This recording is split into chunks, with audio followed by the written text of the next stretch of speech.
What is going on, Cupbangers? Today we get to drive something special. This is actually Carter's car. It's not even mine. He got it delivered here yesterday while we were doing a hot box, hot topic, so I couldn't drive it. But today we're gonna go for our first drive and I'm gonna get to show it to you from inside and out. So let's get started with the Focus RS. Hit it, Pedro!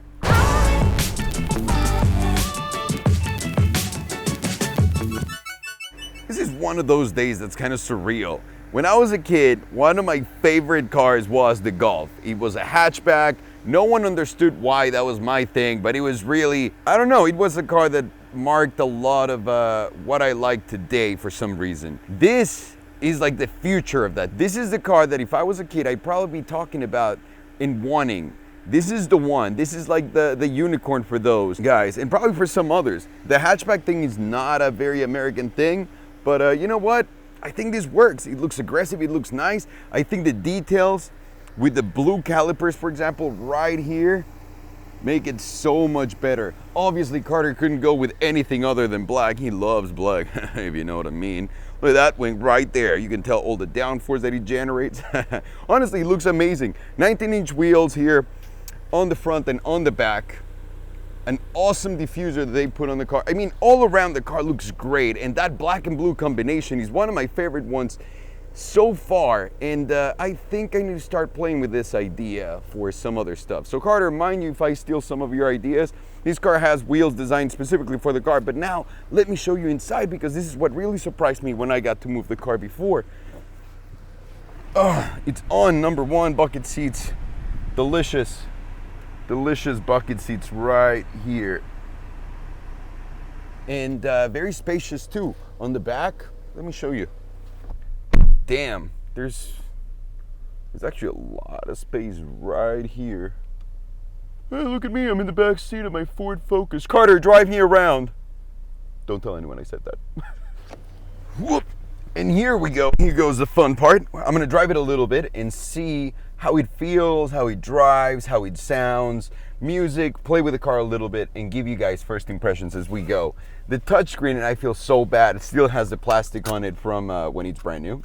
So I'm sorry, Carter, about that. I'm gonna leave it on so that you can have fun with your car, dude, once you are set. So let's get this party started. Come to the bangers, and let's see what this is like on the road.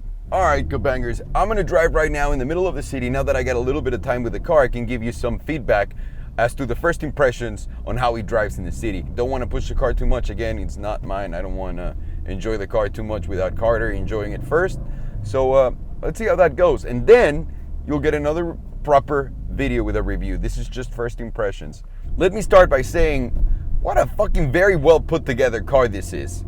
It's insane, the attention to detail and all the little materials here, and especially right here in the center of the dashboard. Everything looks so much more expensive than what it is. It feels more expensive than the Mustang, actually. So that's crazy. Also, this is a little instigator, huh? It wants you to go fast. There's something about it that it's like, come on, dude, just come on, just push it a little bit. Come on, man, come on, man. Another thing is, the cabin is really quiet inside.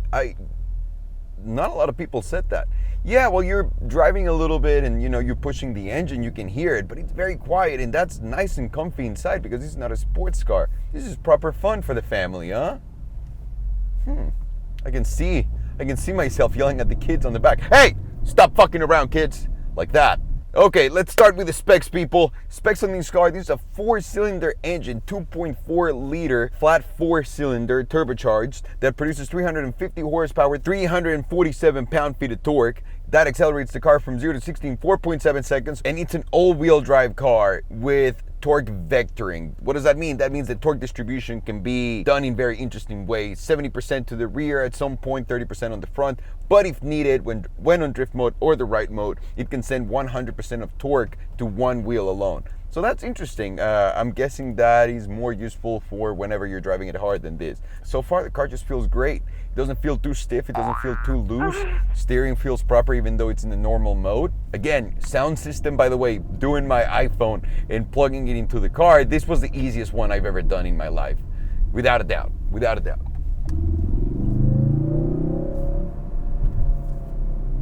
I hope Carter doesn't see that smile. Seats, very comfy car. Suspension, very comfy normal mode. Visibility, all around you can see very well. The sound system is good. It's nothing out of this world, but it's nothing that's going to make you say, oh shit, this is terrible. It's just meh. There's heated seats in here. Materials are very, I'm telling you, there's something in here. I don't know what exactly it is, but inside it kind of feels a little bit more well put together than Mustang. I've said that before. The screens on the dash, the steering wheel, it feels good. Again, even steering with this, it's a little loose, but you feel the car when you're moving it. So I like the steering feedback on this one.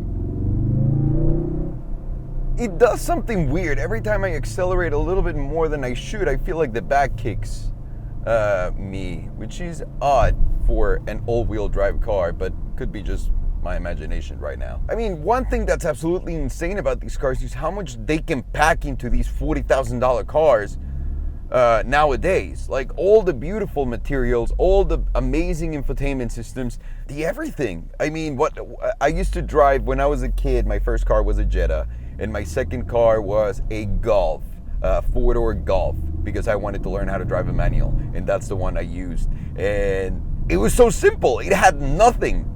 It barely had a Golf in it. So this is bunkers to me. You guys are lucky, and we all are as we go, because you guys are spoiled bastards with this. There you go. Suspension in sport, drive mode, sport, and let's see what this changes right now. Perfect drift mode situation right now, but I'm not gonna do it. All right, first impressions right now, driving it at a little bit of a higher pace. For the first time ever, I'm gonna say that long is not good. Right here, the stick shift. Switching gears is great. It's very smooth. It's a great gearbox. Transitions are very smooth, but it feels a little bit clunky that it's so big and long. That's what she said. That's what she said. That's what she said. Good one. Because the shifts are not that long themselves. It's just a shifter, if that makes any sense. It still feels like the Mustang, really. It's the closest thing ever. The clutch, same thing with the bubblegum clutch. The only comment that I have in this one is there's not a lot of travel. So your foot just gets there right away. It kind of feels like a little bit of a longer brake pedal, if that makes any sense whatsoever to anyone out there. The car's starting to make more and better noises. It honestly is really good. The only things right now that I just can't stand, those mirrors that have the bus type of a cut in them. I hate that. But other than that, they're looking pretty good. Throttle response is pretty good, and especially for such a little engine. It's actually surprising how easy it is to rev match. I don't know if that happens in every car, but smaller engines are not very good with that. This one gets the job done. Here, while I'm stuck in traffic, let me tell you, immediately when you put the car in sport mode, the suspension in sport, right away you can feel how stiff it becomes. That's what she said. Don't you dare. It's actually a big difference, and this is not, I don't think this is something you want to use in the middle of the city, everyday driving. It's kind of weird how stiff it becomes. Ha! Did not miss that one. Come on, just let the boy go. Someone in the comments also mentioned to me, how bad is the turn ratio on this? Let's find out the hard way, guys. Oh, wow, it is pretty fucking terrible. I hear you. The camera is pretty good. The backup camera, in case you were wondering. After driving this for a little bit, I can tell you now, I have a pretty good gauge of what it is and how awesome it is. For the price, it turns out to be, it's pretty good. For bigger guys though, I don't understand how anyone would fit. I'm 165 pounds and my back barely fits in this seat. I'm not sure if they make bigger ones or not. Still very comfortable. My back doesn't hurt at all, my lower back, which is bad. Suspension, bouncy on regular roads once you put it in stiff mode, but again, comfortable mode, it's not bad at all. It still feels sporty. Visibility, great. It's a good start. It's a good start. I don't want to give it all away because, you know, then why make a proper review when you can do a shitty one like this? So let me, in another review, I'll show you the car with proper footage and proper everything. So guys, what do you think? What is your favorite feature in this car that you can't possibly find in anything else? Yes, I have not tried drift mode yet, but soon, my pets, soon. Let me know in the comments down below. Thank you very much for watching. I'm Alejandro, and I do not approve this message. Take it easy, guys.